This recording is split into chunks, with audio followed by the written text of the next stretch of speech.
Isang pangmadali ang ulam ko para sa lahat.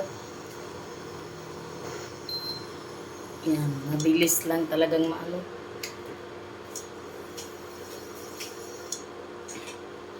Mabilis lang masunog ang kawali kasi malakas ang ating induction.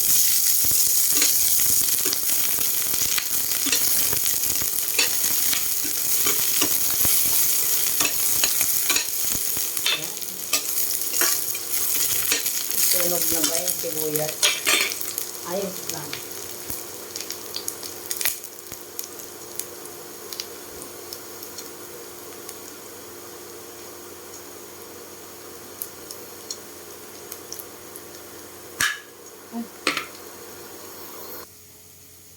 Ayan, at nagkasunog-sunog na.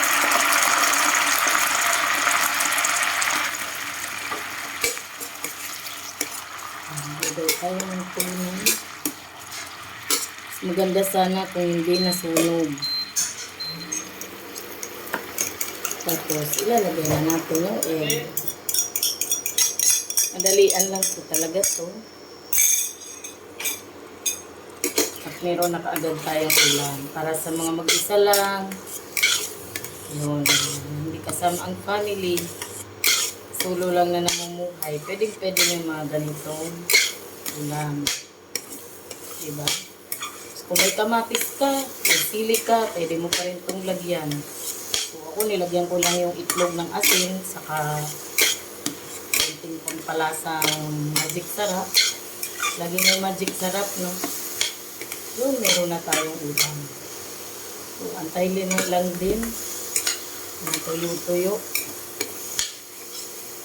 Yung ating itlog, tapos na kaagad, meron na tayong pang-ulam. Diba? So, napakadali.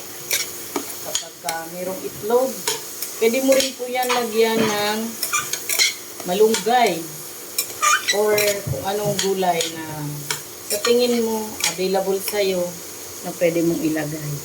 So ngayon, luto na po yung ating scrambled egg with tuna. So, pwede ng pagkain ng 2 tao. Yun lang. Yun, ito na kaagad yung ating finished product. Napakadali na talagang gumawa ng ulam at lalo napakaganda ng ating lutuan.